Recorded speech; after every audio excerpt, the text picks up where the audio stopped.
Hey, what's up, y'all? Welcome back to another episode of Through the Wire podcast. This is the risk analysis start-sit edition for wide receivers. We know what you guys came here for. You want the stats. Let's get right into it. Basically, we are filming this after the Thursday night game, so if you're tuning in right now, this is probably the most up-to-date start-sit analysis you're going to get this week. And if you were able to see the Thursday night football game, we could just start with number one right now, because I don't think anyone's going to top this performance this season. I don't see it coming. Jamar Chase went nuclear. Yeah, I got to see it firsthand, as you know, in our league. You were a victim. I was the victor in another league. I got Jamar chased this week. Apparently, Jamar Chase put up 264 yards and 3 touchdowns off 11 receptions. Off of only 11 receptions on the Baltimore Ravens. I don't know if their secondary went home early. Maybe they put their kids in the game. I don't know. This doesn't make sense to me. You tell me what's going on. Is everyone on the Ravens wearing red and white stripes? Because where's Waldo? I don't know where they're at. You all are living off of Baltimore's history of them having good defenses. If you've been paying attention, that's not the case. They're in shootouts every week. Good defenses don't have you in shootouts. No. They're a pass funnel. If you see my energy this week is low, please pardon it. It's not low iron. I don't have low sugar. I have low points. The fantasy gods do not like my friend. They're just beating me down this week. This year has been a year in fantasy football. You don't want to hear my problems. You want to hear stats, right? Fuck me, right? Let's get to these stats. Jamar Chase on the Thursday night game was your number one receiver for the week, apparently. And this is the most up-to-date wide receiver ranking. If you didn't see him number one on those other rankings, it's because they were too damn early, okay? We are real time with you, okay? Jamar Chase is number one. Performance of the year. Performance of the year. Is there anyone else who really performed last night well in the wide receiver core for the game? I mean, outside of Jamar Chase, was there any other exciting plays? I mean, if you did have Tylan Wallace, he was another player who went off last night. I don't know if you even know who this kid is. No one. I mean, seriously, Tylan Wallace went off last night for about 115 yards. And that's off of only 3 receptions. And he got a touchdown. Rashad Bateman from the Baltimore Ravens, he also gave you a good game last night. If you started him, he gave you about 6 receptions for 54 yards and another touchdown. Last night, they were just going touchdowns out. They were giving them away like turkeys. It's definitely November out here. Nelson Aguilar even got a touchdown. God. And he only had 6 yards, but they still made sure he got some. Oh, my God. Unfortunately, if you were a Zay Flowers owner, you probably sat back wondering, what about me? Why didn't I get any candy? I'm sorry, kids. There's no candy on the block. This is a black neighborhood. Zay Flowers, nothing. No treats for you. They treated Zay Flowers like he was Nelson Aguilar. Yeah, they definitely gave him. I mean, yeah, there's nothing else to say here. I mean, if you guys played anyone in the game last night, I hope you guys did something with it. That was the end of the Thursday night recap for the wide receivers. Now on to what you guys came here for, the wide receiver risk assessment for Week 10. Basically, if you've been here before, you guys already know we have a 3-tier system. If you haven't been here before, I'll break it down to you. We basically have a 3-tier system. Basically, the green tier is like a stoplight. It means go. Basically, these are the receivers that are safe starts. You don't really have to question them too much. These are the least risk evaluated when it comes to these receivers. They're estimated to get at least 15 and above. Basically, the yellow tier is basically the medium risk receivers. These are the receivers that you might want to play carefully based on defenses, based on weather, based on risk assessment. You know, these are the players that you're going to have as, speculative starts. Then there's the red tier. The red tier, these are the players that we're probably going to tell you to avoid completely for the week. Let's not even go near this tier. If you have anyone in this tier, you might need to tear away from them this week and just put someone else in your lineup unless you just have to ultimately start them. But I don't know. Now, you want to jump right into the first one on the list? All right, we already gone over the first one. Oh yeah, that's right. Jamar Chase. How can I forget? The number 2 on the list here, Justin Jefferson of the Minnesota Vikings facing Jacksonville Jaguars. Yes. And if you didn't know with that sentence, that means that's a start. Oh yeah. Yes. Justin Jefferson is definitely a start going against the Jaguars. Honestly, is there anyone else in Minnesota's defense? Even though this is the start-sit risk assessment, the Minnesota defense, is there anyone else in the Minnesota's offense? I'm sorry. Would you start anyone else like Adonai? Oh, you mean Jalen Naylor or Addison? Addison. I said Adonai Mitchell. My bad. Yeah, Addison. No, definitely Addison. Yeah, I would say Addison's another person. If you have him in your lineup, I would start him too. Even though he's not in this top 20 of receivers that we're going to go over, definitely someone else I would consider going against Jacksonville, which is like an easy defense. Yeah. This is like the second easiest next to, I believe, Dallas. I'm not sure. Dallas. Yeah. But the next person on this list is Malik Nabers, the New York Giants wide receiver, going against Carolina. I'm surprised to see Malik Nabers in here. Honestly, this is somebody that I would not expect to see in the top tier of the list, but keep in mind there are some bye weeks. You're not going to see a lot of names on the list this week, so if some of these names are surprising to you, it's because we are still going through bye weeks, something that I don't even understand anymore. It used to be a few weeks out of the year. Now it seems like the rest of the season. So it's week 10. The Cleveland Browns are on bye. The Green Bay Packers are on bye. The Las Vegas Raiders are on bye. And the Seattle Seahawks are on bye. So pain continues. That will help you at least figure out why a New York Giant is at the top of this list, because they're basically a shitty team. But you got to accept. Neighbors is the only exception to that rule. The Neighbors is someone who's definitely exception to the rule. You don't need to leave him in that list of garbage. But hey, this is a rookie who has, after post games, on a continuous basis, basically thrown his quarterback and now his head coach under the bus. I mean, you should. Absolutely should. And as a rookie, you really don't have any place to talk. But like you said, it's the Giants. Well, you're carrying the team as a rookie. That's why I want to continue what I'm saying. Is that when you're a member of the Giants and you're a rookie and their best player, guess what? You're afforded the ability to talk shit because absolutely. What are they going to do? Bench you? Yeah. And score nothing? Yeah. So. You can't suspend him. Now you're just tanking. I mean, at that point, you can suspend him, I'm sure. You know, and that's not too far away.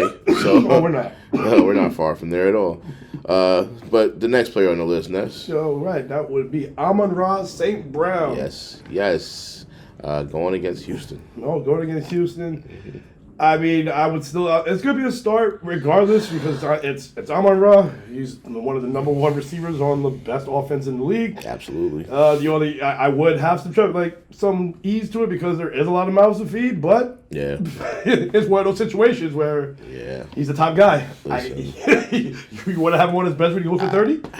I would like any part of Detroit at this point. Like the way that these guys are rolling through the season. This is really a shocking season for me. Anyone who's watching the Detroit Lions and the way they've been playing lately, it's something to be studied. This is the way you revamp your team. This is like a resurgence. And I'm excited to see it. But going on to the next player, someone that I know all too well. Tyreek Hill. Man, the first-round draft picks this year were really, really painful. For me, at least, because... Lord knows. I got a story to tell. Tyreek Hill. Miami. Oh, man. You know I do.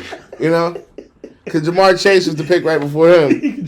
And I just got slaughtered by this guy. You can just feel the pain. And now I got to deal with my what-ifs with Tyreek because now he has an injury that popped up curiously in the middle of the week. It was no injury came on into the week. Yeah. But all of a sudden... Tyreek Hill has a wrist injury. They're monitoring his injury, carefully. But he's going to play Monday. I'm not worried about that. I'm more or less worried about how soon will Tua funnel the ball his way like the way we want him to. Like, it's been 2 games. 2 games since he's come back. I know it's not something that you want to rush back. It takes time to get back into the game mode. I get it. But damn, man, I need that so bad right now. Tyreek Hill, we know what he can do. We know what he does. And we're waiting. Especially since you got to make up for those points of Jamar Chase. Oh.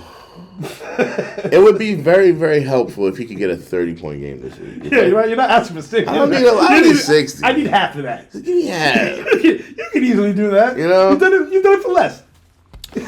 Tyreek Hill going against, the Los Angeles Rams, one of the 8th easiest defense in the league. Monday night game, I think this is going to be a bounce-back game, honestly. I mean, not wishful thinking. I just think, honestly, this might be Tyreek's week. I know last week, Waddle was the benefactor of, Tua. Just a touchdown. It was just a touchdown. Just a touchdown. That man had negative receiving yards. How you pulled that off in this league? Beyond me. Man. He did it. Man, listen. Jalen did it. He did. I don't know how he did it. Jalen did it. But he did it. But, Tyreek Hill, somebody I think can be started this week for sure. He's a safe bet going against the Rams. I agree. Yeah. I agree. We got next up. We got the A.J. Brown of the Philadelphia Eagles facing the lowly Dallas Cowboys. If you didn't know what that means. That's a start. Yeah. Next. No reason to even talk about what do we say here, right? I don't want to waste too much time. Puka Nacxua going against the Miami Dolphins. Honestly, Puka is one of those guys you just can't bench. He's a must start. You got to give him. He's matchup proof. They just throw him the ball. Yeah. Now, even though he's in the yellow tier in Yahoo's algorithm, Yahoo's algorithm isn't really that great. So I would say, fire him up. He's no problem. The next one, I'm going to just keep going on a little bit. The next one we got on the list is Ceedee Lamb, Dallas wide receiver going against the Philadelphia Eagles. Now, normally, under normal circumstances, Ceedee would be a must start. But right now, with Dak being out, and we have the mystery of Cooper Rush, is he going to, utilize Ceedee the way that Dak does? No one knows. But I still think he's safe. You know what? Only reason I say that is because, at the end of the day, he has to throw to somebody, and he's he's the number one. Right? There's gonna be a lot of interceptions, sacks, everything, all of the above. I'm sure, but at the end of the day, in the journey to try to get in the game, they're gonna have to move the ball. He's gonna be the only person that probably can't move the ball.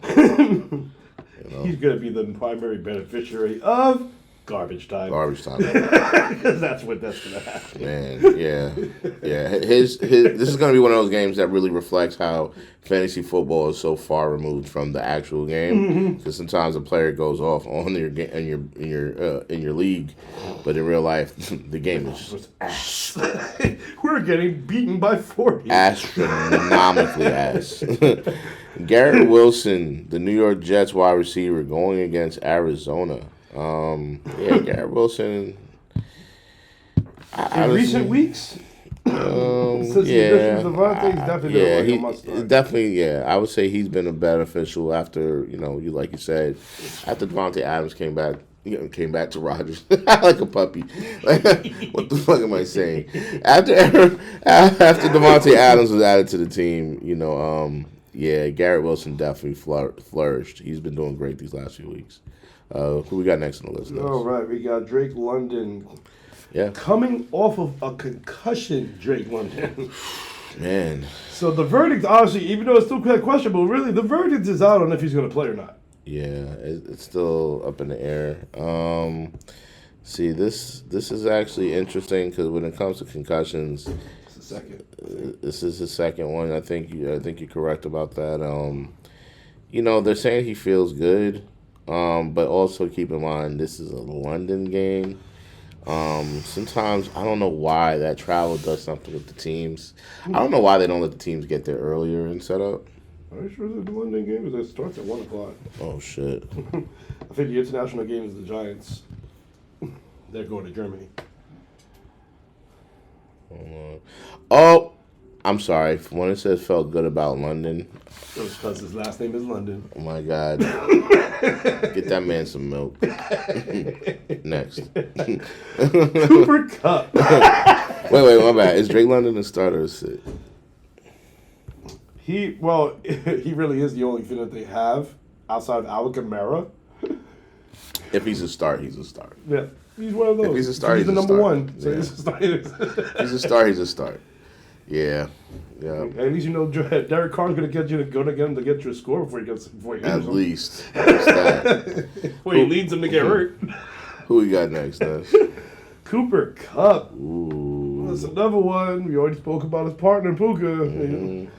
Yeah, he's part of that passing attack, and he's been like one of their best receivers forever. Yeah, I mean, it's no brainer with Cooper Kupp.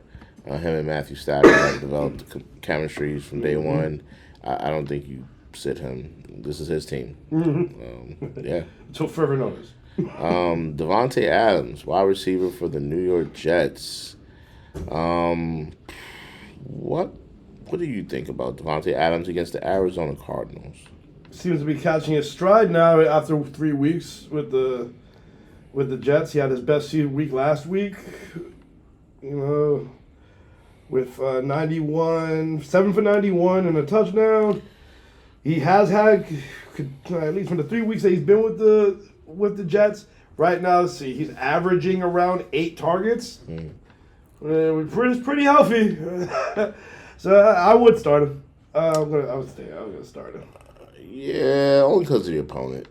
He's a start. Show me my opponent. The Jets have been playing. The Jets have honestly, they're not playing bad. I mean, last week was a down week against Houston, of course, and plus I think the Aaron Rodgers injury it played into that. So, but they've been 7 for 91's a down, but okay. Aaron Rodgers. I mean, Davante 7 for 91 and 1 is down. No, I'm not talking about him. Oh, okay. You gotta listen. I was saying the Jets have been down. Like they're not playing that bad though. The point I was making was the Jets aren't really that bad of a team. If you look at their scores, they put up 21 in a week. They put up 22 in the loss to New England. They actually got a win last week against Houston with 21 points. Like I said, again 22 points against New England the week before that. 20 points in a loss to Buffalo. Like, they're actually throwing the ball a lot, and I feel like the points are there. Davante Adams being a part of the team, it only was a matter of time before he started getting in the flow. I think 3 games in, like you said, he definitely has gotten to the point where he's getting more visible and more chemistry with Aaron Rodgers. So I think that this is, like you said, it's only going to get better. Arizona being an easy team to kind of like have him hit that peak. I mean, again, last week was one of his breakout games, so I feel like it just continues on. And they have a nice little slate of games after this, too. So I think Davante Adams is probably going to be a must-start from here on. Like, Indiana next week, the bye week after that, he'll get well-rested. And then coming back in, he's going to be a real playoff stud. Seattle the week after, Miami, Jacksonville, the Rams, and then Buffalo. Which, the playoffs should be done by then. So, Davante Adams is a start this week, but I think he's going to be, like, a start going forward. He's going to probably be a top 10 player rest of the season. You already heard me for weeks saying, hey, I would start him regardless. As soon as you went over there, I'm starting him. Yeah, definitely going to do better than Juju for the rest of the season. Let me ask you a question, though. Here's the only thing I am concerned about when it comes to Davante Adams is this. The Jets have been playing their hearts out all season and getting beat, right? Their point total isn't bad, but they actually have a record of 3-6 right now. And this is... We'll say the point total ain't bad, but it ain't good either. It's not great, but they've been losing by a touchdown here and there. No blowouts really, but the defense has been saving them. Really, That's really what it is. Considering what the team has been going through off season, like even in the facility, outside of the facility. It's been a lot. Firing the Salas, firing the trades. It's a lot going on over there in this organization. So I can't imagine why they would have everything under control right now. But this is the thing, right? Like, do they start tanking at some point? They're not, bro. They're 4-6, still talking about trying to make the playoffs. They're not tanking. They're 3-6 right now. Well, 3-6. They're not tanking. They're not. You don't think so? No. If they would have been tanking, why would they trade for Davante Adams? Why would they? Well, they weren't 3-6 when the trade happened. They were worse at that time. Of course, the record was. It was one. They won one. They won another one. Yeah, they were 1-4 at the time. Yeah. So why would you do that? I mean, at this point, right? Like, the reason I'm saying that, right? They're not. I regardless, they're not. Yeah. Well, the reason I'm asking, hypothetically speaking, when you talk about the Jets not reaching 500 by week 4, let's say right now week 10, right? We got 7 weeks left in the season. How many more weeks are they going to fight? 8 weeks. 8 weeks left in the season. 8 weeks? 18. 18 weeks? Yep. 17 games, my friend. 17? Yep. So technically they still only have 7 games left. Mm-hmm. Well, 6 games after. Well, if you include week 10, 7 games left. If they lose these next 4 games, are they playing these? Well, I mean, at the end of the day, this is your playoffs. If they lose the next 4, it's over. If they lose the next 4, it's over. But then this is my thing though. Going into because we're trying to help people. We're not just we're not just trying to rush through this. Like thinking critically, right? When you go to the playoffs in week 14 now, is Davante Adams going to be someone that will help you in the playoffs if they tank? That's the question I'm trying to get to. They're not going to tank. You don't think so? At that point, because if they were to tank, their main need right now would be quarterback, offensive lineman, and really that's it offensive wise. Because they're pretty much set when it comes to wideouts and fucking running backs the way that they've been drafting them and getting them in like 5th, 6th round. But because are they going to risk their good players if they're not going to win the season out? Why would they risk it? To me, it doesn't make sense. Like if you're doing that, it's out of dumb pride. Like if you're going to have your best players playing up to week 18 in a losing season, I don't know if you see that happening. I don't see it. I can see them doing it anyway but not in that full capacity. They'll still play them. They're not going to. It depends on the player if they're going to go hard, but they're still going to use them. It's reasonable to ask these questions. No, it is. Because I feel like at the end of the day, like if your season, and I think that's something that not just for the Jets, for any team. Oh yeah. For any team that you feel like it's like the Tennessee Titans, that there's a lot of teams that there's a lot well done. But the question remains, like, when is it that they hit that point where they're like, look, we're not going to give our players the stretch of injury risk anymore because we want to preserve our best guys. Well, at that point it becomes, all right, veterans versus rookies. All right, we get the rookies in to get reps, and we have the veterans sit. Because for the Jets, they have playoff aspirations. This is so dumb. They're not going. That's why I'm telling you, they're not going to. But let's be on the Jets. I'm saying with the average team, because like if most average team would have already done most players are like, because you're looking at like, let's say Adam Thielen, right? Like you have someone that's on the Carolina Panthers coming back off of injuries. They're gonna probably use him to the full capacity. Yeah, they're gonna use him to his full capacity. Why? Because they're gonna try to build up his trade value to get rid of him in the offseason. That's why. That can make sense. They're gonna use him to build up his trade value for him. Yeah. Yeah, like for that player in particular, that's what they're gonna do. Yeah. But for the Jets, you think they're going to play this out for the season? Yeah, bro. Yeah. Let me ask you one more question. Why? Because pride. Pride. For dumb pride. This team, for 2 seasons straight, has gone into the season with Super Bowl aspirations. Last year, obvious reasons, it got derailed because of the Achilles. This season, they went into it, got even more hyped up because it got Aaron back, and have just lost. Fired the fucking coach.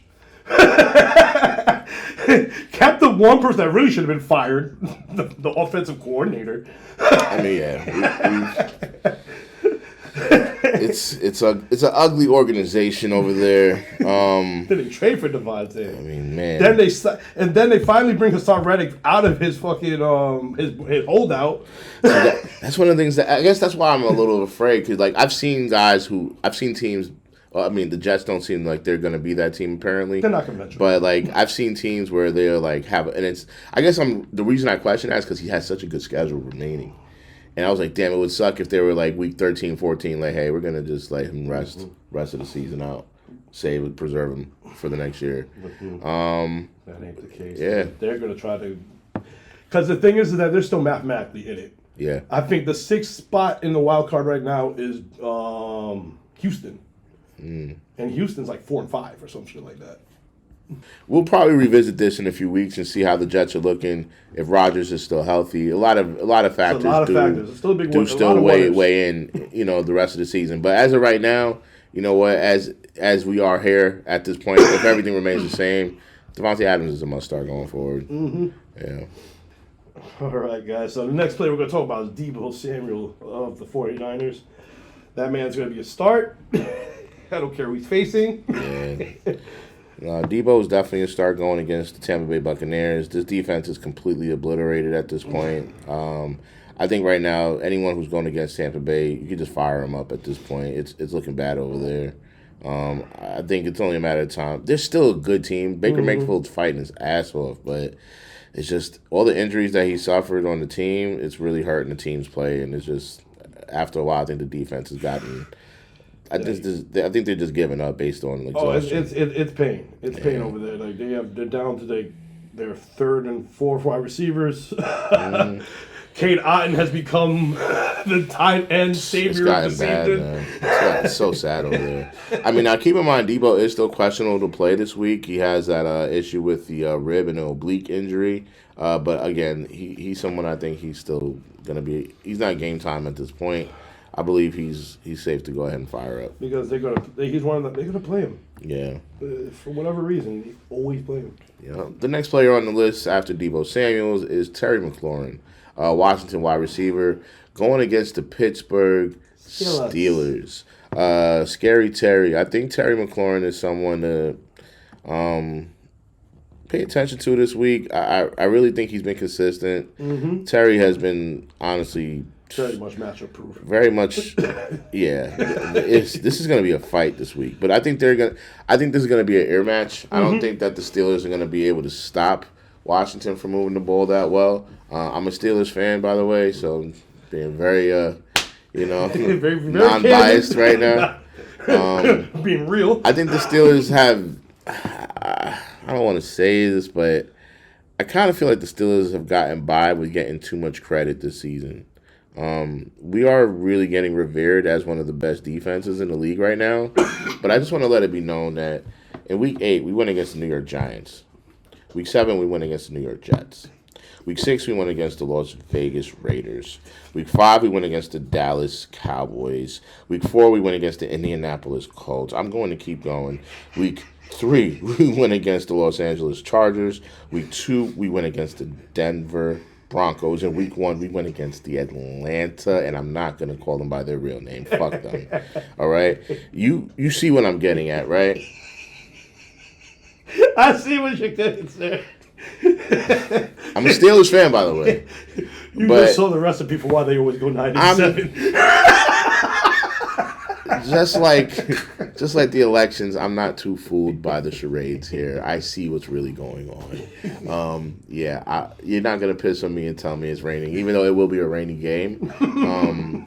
You should fire up Terry because the Steelers, their defense hasn't been battle tested yet. I can't wait to see how they do against a real team for once. And this is not me being a hater. That's wild that we're seeing. Wow, what difference one player makes? Because all of a sudden Washington's a good team. Yo, for real. I know. It's crazy to hear that. It's wild to say that about Washington, a real team. Yo, I haven't referred to them as that as ever. This is last year's Lions all over again. Yeah. We gotta put respect on these teams' names. You gotta put respect on Washington's name. These are the top 4 teams in the NFC you talk about. Put big respect on Washington's name. Okay? Gator don't take no shit. You respect them commies. The next player on the list. All right, next player we got the unfortunate Zay Flowers. He was doing so good the past couple weeks. Oh man, this is where he would have been ranked based on his stats. This is where he falls in line, based on what he did yesterday. And you know what's funny? A lot of people would have ranked Zay Flowers way higher than this going into this game against Cincinnati. Facts. A lot of people would not expect him to have a game like this. I mean, sheesh, man. Sure, like for the most 5 points. I mean, honestly, he's not even supposed to be here. Based on his projection, this is where he should be. Based on his projection, he should be ranked around here. But he's falling short of this.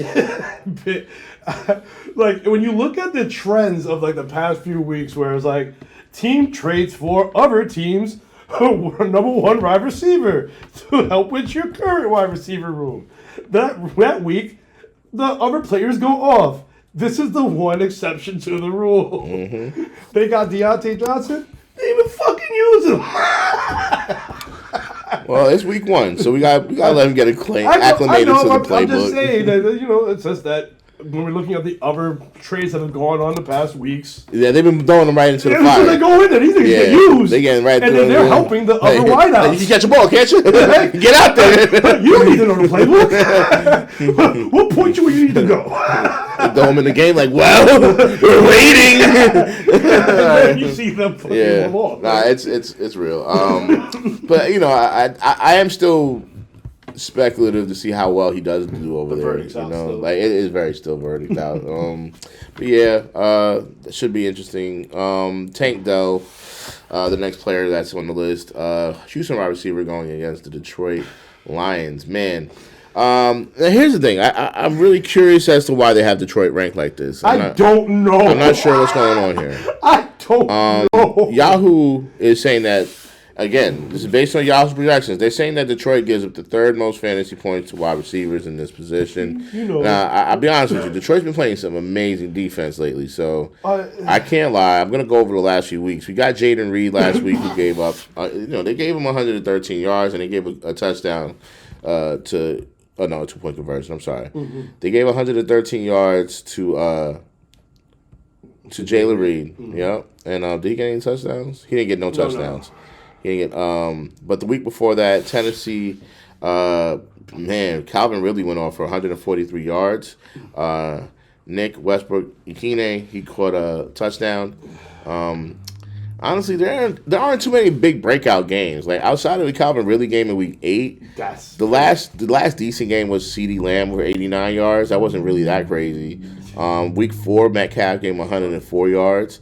Week 2, Chris Godwin, man, rest in peace, Chris, 117 yards, the good old days. Week 1, Cooper Kupp gave him 110 yards. So I guess what I'm seeing here is they're beatable. But again, with someone like Tank Dell, I think he can join that list of players. I'm not seeing that they're Nico's still out. Nico's out. Yeah, Nico's still out. He's number 1 right now. Diggs is gone. Diggs is out. He's the number 1 guy. He's the only guy they got. Yeah, it's just him and Dalton Schultz. And then Joe Mixon out the backfield. That's Tank Dell's going to get force-fed the ball this week. He's a must-start. There's no doubt in my mind. Start him. The only thing I'm still tripping out about them having Detroit ranked as the third third best passing defense. When you look at what the fuck they've been doing to people all season, the only thing I can think of is Yahoo must really be overrating for garbage time? Well, no. I just went over those stats with you, right? Yeah. There's a couple of players that did have some 100-yard games. Yeah, but those are individual players. But out of an 8-week season, that because factor in they had a bye week last week, right? Out of 8 weeks, we've had 4 players put up over 100. That's half. It's half the season. Okay, those players. How about total receiving that was done over the game? There's not one receiver. Well, factor in. These are breakouts. You're talking about the top players in these games going off on decent teams. And even with that, like I said, it's garbage. It could be garbage time. They've been blowing motherfuckers out. We don't have the stats for that. Yeah, we can't know. Those are advanced. Those are advanced metrics. We don't know anymore. But they've been blowing people out. I agree with you on this. The defense is one of the top defenses in the league. So I am too shocked at them being ranked 3rd. And it's like with Baltimore, you can see it because they're always in shootouts. They're always scoring 30-something. Both teams 30-something points blowout. Detroit is the one putting up 50 points on people, and everybody else getting 20. So that's why it's tripping me out. It is offsetting. It is. It's tripping me out. I think the thing is too with Detroit too. They actually have a good.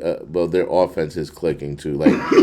Baltimore has built up their team, and the pieces have been there. Oh, they're there. The pieces have been there, but is as Baltimore being Baltimore and downplaying to their competition. Yeah. Yeah. There was no reason why that game last night shouldn't have been so close. At all. But I hear you, though. Detroit, definitely wondering more about it myself. Like, why are they ranked this low? Because when you see that three, that's like, I should be targeting that game. And I would never target it. Detroit. I would not. No, I understand what you're saying. It doesn't make sense, but...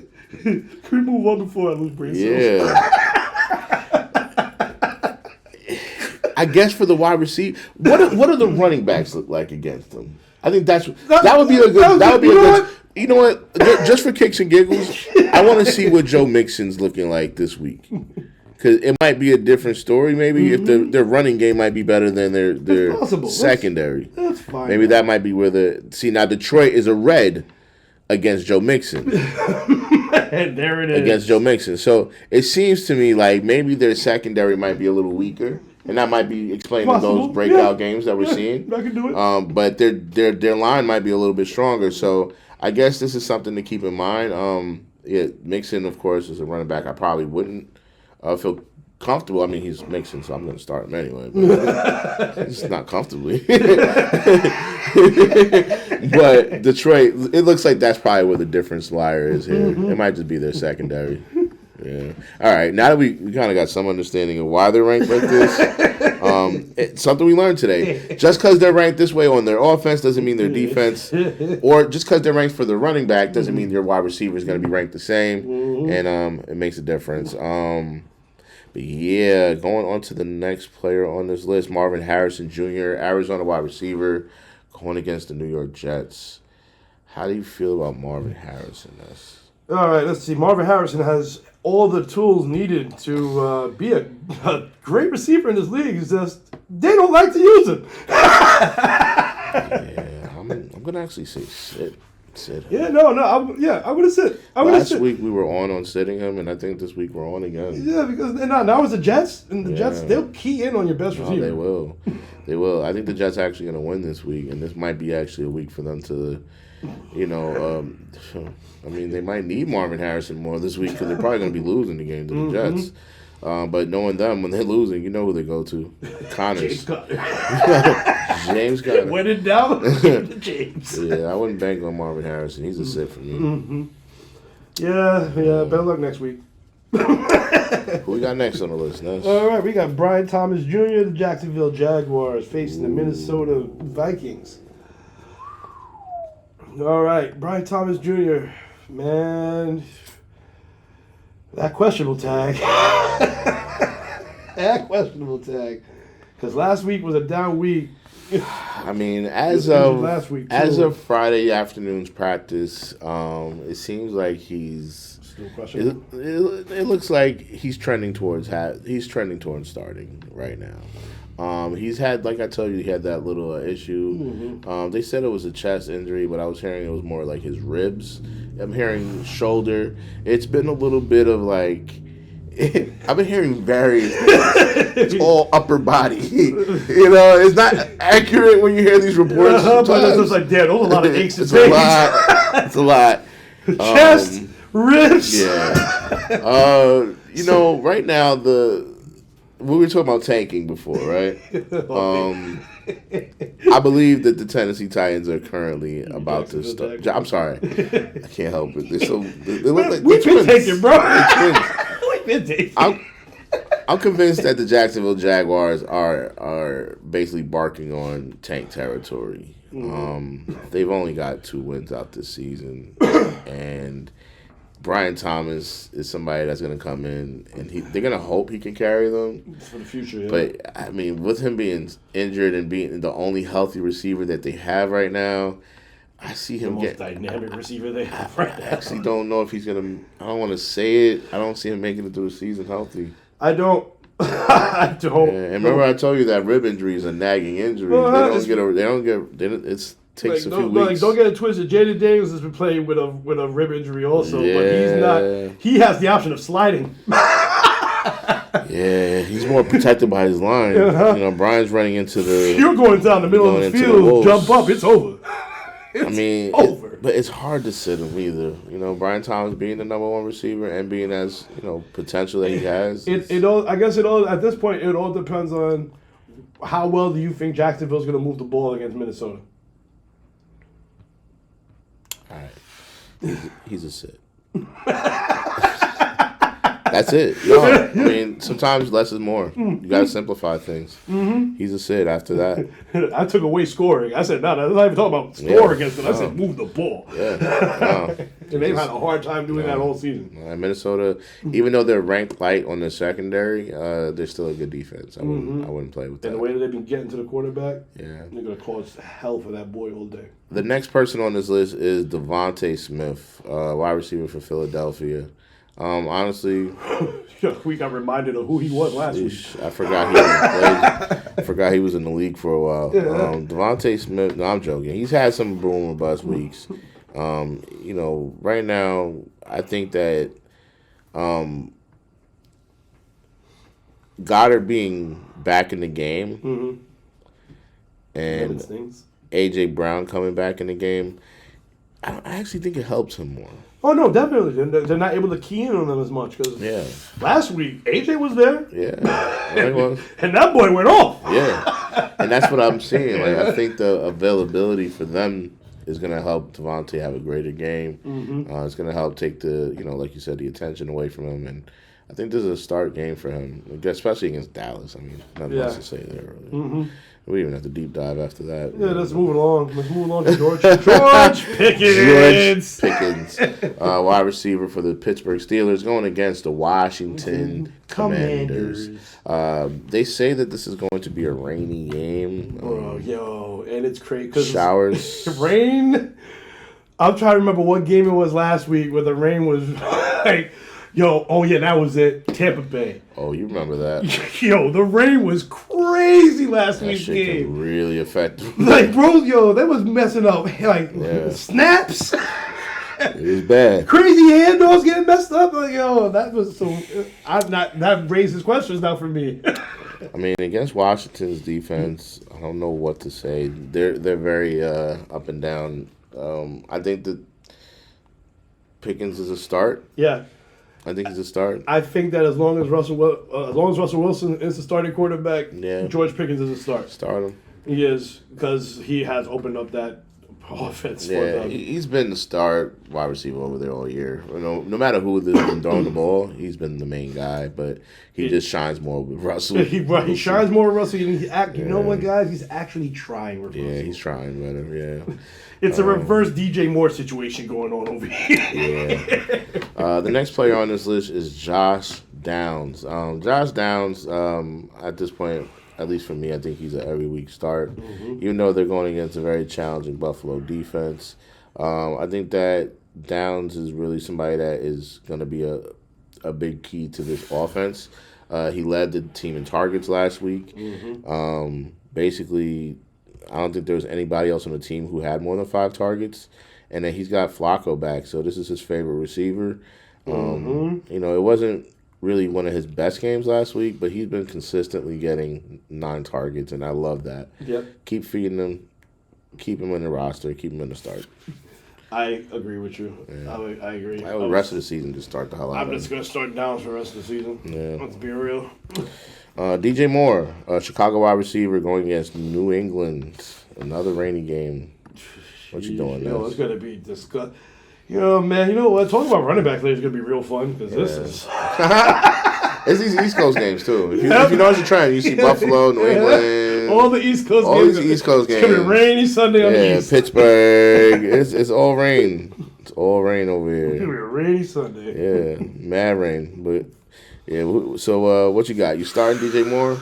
Man, I'm scared. Because the talent is definitely there when it comes to DJ Moore. But now you got Keenan Allen back, the rise of Roma Dunze, the questionable chemistry that he has himself with Caleb Williams. The man just walks off on a play that's not done yet. But hey, I mean, Keenan Allen's been there. I mean, I mean, he's just not effective anymore. He's old. Yeah, so it really does. This comes down to Rowan Dunze and the chemistry that he has with Caleb Williams. I don't know what chemistry they've been trying to develop. It's been scary. So going against New England, do you think he's a start? No. No? No. Yeah, I'm at the point right now where he needs to prove something to me before I get started. Yeah, I'm at the point in the season, especially like if you're in the middle of the pack team, you want people that you know are going to give you points right now. I'm surprised he's 97% rostered right now. Mm-hmm. He's only had 2 games where he really went off. Mm-hmm. Only 1 game over 100. Yep. It's because it's based off of his history. Yeah. Because even last year, he was a great player with Justin Fields. DJ Moore fell off this year, unfortunately. Mm-hmm. Sorry to say it. Mm-hmm. Sorry, DJ. DeAndre Hopkins, the next player on the list. Kansas City wide receiver going against Denver. Start! Man. Just seeing him in Kansas City is crazy. You can thank my Titans for that. This is crazy. Sorry, League. We didn't give a fuck about y'all for the rest of this season. I swear. You wanted jokes? We made jokes too.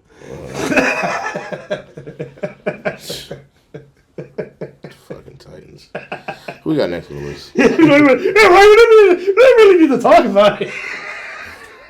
Khalil Shakir. Start. Yep. Khalil Shakir's a start. And ignore the rain symbol because they're in Indy. Indy plays in the dome. It's funny, I didn't even see the rain symbol on mine. I got right here. Oh, word? That's crazy. That's wild. They play in the dome, so don't worry about that. The next player on this list, and it's very scary. I wouldn't. Let's just say the name. His partner, Amari Cooper. Amari Cooper, and my dumbass owns both players on the same team because, of course, one of them gets traded. And now I got 2 freaking people on Buffalo wide receivers. Amari Cooper, unfortunately, is a sit for me this week. Yeah, last week was...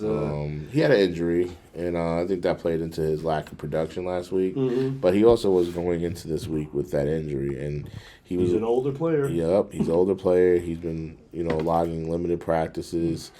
He was held out of last Sunday's game, like you said, and he's had this... nagging? Another nagging wrist injury. Man, some of our wrists this week with the wideouts, man. Because even Keon Coleman's got a wrist injury too. Yeah, and Coleman actually is leaning towards not playing.